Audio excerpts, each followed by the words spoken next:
अस्सलाम वालेकुम। क्या हाल है आप लोगों के? आई होप कि आप सब ठीक होंगे। तो आज हमारे यहाँ पर चांद रात है और यहाँ पर मुझे घर में इतने सारे काम पेंडिंग पड़े हुए वो सारे फिनिश करने हैं। इस बार ऐसा हुआ है कि मैंने ड्राई फ्रूट्स वगैरह भी पहले से रेडी नहीं किया है, तो वो भी मुझे अभी करना है। तो इफ्तार के बाद ना मैं अपने कामों में लगी हुई थी, साथ ही साथ मैंने वीडियो क्लिप भी ले लिया है ताकि आप लोगों के साथ में शेयर कर सकूं। तो ड्राई फ्रूट्स को मैंने सुबह में कट कर दिए थे, अब उन्हें मैं हल्का हल्का फ्राई कर लूँगी और उसके बाद ठंडा करके एक बॉक्स में डाल दूँगी। और इस तरह से अगर आप फ्रिज में पहले से करके रखते हैं तो काफ़ी आसानी हो जाती है। अचानक से अगर आपको कोई भी चीज़ या डेज़र्ट वगैरह या फिर ईद का शीर खुरमा वगैरह बनाना हो तो फिर आप इजीली बना सकते हैं। तो ड्राई फ्रूट्स फ्राई करने के बाद मैंने उसी पैन में सेवई को भी फ्राई कर लिया है। वैसे तो सेवई रोस्टेड थी, लेकिन उसके बावजूद भी उसको अगर घी में अच्छी तरह से फ्राई कर लेना तो कलर बहुत अच्छा आता है और उसमें बहुत अच्छा टेस्ट भी आता है। तो ये ड्राई फ्रूट यहाँ पर ठंडे हो गए हैं, इनको बॉक्स में डालकर मैं रख देती हूँ अभी साइड में। और फिर अभी मुझे और भी बाकी के बहुत सारे काम करने हैं।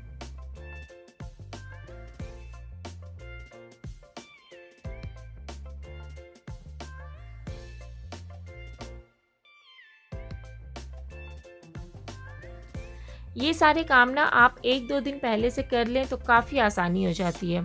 और हाँ, एक बात कि अगर आप ईद पर बिरयानी बना रहे हैं तो बिरयानी की जो प्याज होती है ना उसे भी पहले से फ्राई करके रखें तो टाइम काफ़ी बच जाता है।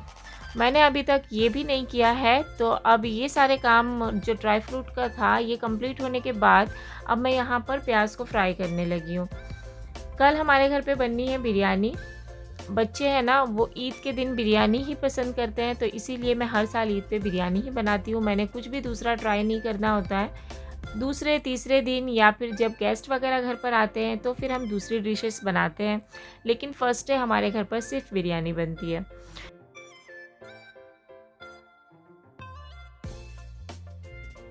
प्याज को कट करने के बाद ना उसे हाथों से इस तरह से अलग कर लें, मतलब उसकी जो लेयर्स होती है ना उसको सारी ओपन कर लें, तो वो बहुत अच्छी तरह से और इवनली फ्राई होती है और कलर भी उस पर बहुत अच्छा आता है अगर ये इस तरह से ओपन की हुई होगी तो देखिए यहाँ पर मैंने प्याज को भी फ्राई कर लिया है और बहुत अच्छे से गोल्डन कलर में फ्राई हुई है ये और बिल्कुल क्रिस्पी सी है। इसे किसी एयर टाइट कंटेनर में डालकर अगर आप फ्रिज में रखें तो कई महीनों तक इसी तरह से इस्तेमाल कर सकते हैं। प्याज फ्राई करने के साथ साथ मुझे और भी बहुत सारे काम करने थे। तो छोटे मोटे जो काम हैं, कुछ बर्तन पड़े हुए थे उसे वॉश करना था और बच्चों को कुछ देना था खाने के लिए, तो ये सारे काम भी मैं साथ ही साथ करती जा रही थी। और उसके अलावा ना यहाँ पर मुझे अदरक और लहसुन का पेस्ट भी चाहिए था। वो ऑलरेडी तो मेरे फ्रिज में था, लेकिन बिरयानी के लिए मैं फ़्रेश इस्तेमाल करती हूँ, तो इसलिए मुझे अदरक और लहसुन भी छील कर रेडी करने थे। अच्छा, जब मैंने अदरक और लहसुन यहाँ पर छील लिए हैं तो उसके बाद मुझे याद आया कि जो मेरा मिक्सर था ना वो एक दिन पहले ही ख़राब हो गया था, क्योंकि मैं उसमें उड़द की दाल पीस रही थी और वो चलते चलते अचानक से जल गया। तो फिर खैर मैंने इनको फ़ोन किया, तो ये जब आए हैं घर पर तो एक नया मिक्सर लेकर आए हैं, क्योंकि है ना बहुत ज़रूरी था। पहले वाला जो था ना उसकी कंडीशन इतनी ख़राब थी कि हम उसे रिपेयर भी नहीं करवा सकते थे, तो अचानक से हमें ये लेना पड़ा।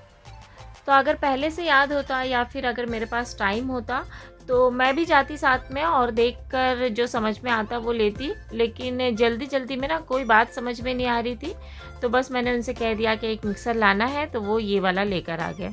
वैसे बहुत ही अच्छा है, ये भी अच्छा लगा मुझे। उसके जो जार्स है ना वो बहुत ज़्यादा लंबे नहीं है, लेकिन ब्रॉड है जार, तो ये बात मुझे बहुत अच्छी लगी इस मिक्सर की। 3 जार्स हैं इसमें और तीनों 3 साइज़ के हैं।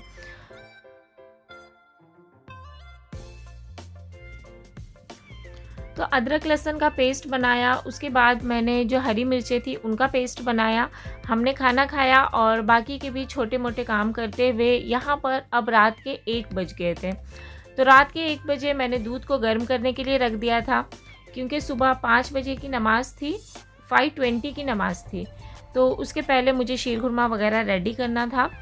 और वैसे भी जो चांद रात होती है ना तो वो पूरी रात जागने में गुजर जाती है, क्योंकि काम इतने सारे होते हैं ना कि फिर सोने का वक्त ही नहीं मिलता। और हम वाक़ई अभी भी इतने थके हुए हैं ना कि आपको मेरी आवाज़ से पता चल रहा होगा। अभी बस हम सोकर उठे हैं और बहुत ही ज़्यादा सारे के सारे थके हुए हैं। एक्चुअली काम ना भी हो ना तो रूटीन थोड़ी-सी चेंज हो जाती है ना, तो उससे भी थकावट आ जाती है। तो दूध को यहाँ पर ना मैंने बहुत अच्छे से पका लिया है, क्योंकि शीर खुरमे में मैं कंडेंस मिल्क या फिर मावा का इस्तेमाल बिल्कुल नहीं करती। दूध को मैं काफ़ी देर तक पकाती हूँ। आप ये देख सकते हैं ना पतीली में जो लगा हुआ है, उससे आपको अंदाज़ा होगा कि दूध कितना ज़्यादा पका है और इस पे बहुत ही अच्छा सा कलर भी आ गया है। ड्राई फ्रूट वगैरह भी मैं दूध के साथ में ही पका लेती हूँ ताकि वो सॉफ्ट हो जाए, क्योंकि बच्चे हैं ना, जब वो उनके मुँह में क्रिस्पी से ड्राई फ्रूट आते हैं तो फिर वो पसंद नहीं करते। तो यहाँ पर मेरा शीर खुरमा रेडी हो चुका है और इस वक्त ना रात के 3:30 बज रहे हैं। मैं आपको बाहर का मंज़र बताती हूँ। हर तरफ ना मट्टी उड़ी हुई है, मतलब यहाँ पर रेत का तूफ़ान आया हुआ है, तो कोई भी चीज़ सही से दिखाई नहीं दे रही। बाहर इस कदर की डस्ट है कि आप बाहर जा नहीं सकते और सारी चीज़ें बिल्कुल धुंधली सी नज़र आ रही हैं। अक्सर यहाँ पर इस तरह के सैंड स्टॉर्म आते रहते हैं। तो ख़ैर अब मैं वापस आ गई हूँ और फिर मुझे सुबह जो बिरयानी बनाना है उसके लिए मटन को मैरिनेट करना था। तो यहाँ पर मैंने इस पर डाल दिया है 2 टेबल स्पून अदरक लहसुन का पेस्ट और साथ में 1 टेबल स्पून मिर्चों का पेस्ट, मतलब कि 7 से 8 मिर्चों को मैंने ग्राइंड करके ऐड किया है। साथ में हम इसमें डाल देंगे नमक और तकरीबन 400 ग्राम के करीब यहाँ पर मैंने दही इस्तेमाल की है। मटन यहाँ पर मैंने 2 किलो इस्तेमाल किया है, तो मसाले भी उसी हिसाब से ऐड किए हैं। एक बड़े लेमन का जूस निकाल के ऐड करें और सबसे पहले इसको मिक्स कर देंगे हम और उसके बाद बाकी के मसाले ऐड करेंगे। तो यहाँ पर अब मैंने इस पर गरम मसाले डाल दिए हैं, जो साबुत गरम मसाले होते हैं वो, और उसके अलावा साथ में हम डाल देंगे 1 टेबल स्पून धनिए का पाउडर, 1 टीस्पून यहाँ पर मैंने सिर्फ रेड चिली पाउडर डाला है, 1 टीस्पून हल्दी और 1 टीस्पून गरम मसाला। उसके अलावा ना इसमें हम डाल देंगे 2 टेबल स्पून बिरयानी मसाला। तो अगर आपके पास घर का बना हुआ हो तो वो भी ऐड कर सकते हैं। और थोड़ा सा चटपटा बनाने के लिए, इसको थोड़ा सा खट्टापन देने के लिए मैं इसमें 4 से 5 ड्राई प्लम्स ऐड कर रही हूँ।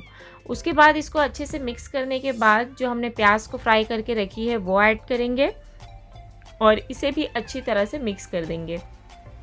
इस बिरयानी की रेसिपी को कभी ज़रूर ट्राई करें, ये बहुत ही मज़े की और बहुत ही टेस्टी बिरयानी बनती है। तो मटन भी यहाँ पर मैरिनेट हो गया था और अब 4:30 हो गए थे। मुझे बच्चों को रेडी भी करना था, तो उन्हें उठाकर मैंने रेडी किया और उनको नमाज़ के लिए भेजा। तो आज के जो व्लॉग है ना, मैं यहीं पर एंड करती हूँ। इंशाल्लाह मैं आपसे नेक्स्ट व्लॉग में मिलूँगी। जब तक के लिए अपना ख्याल रखें। अल्लाह हाफिज़।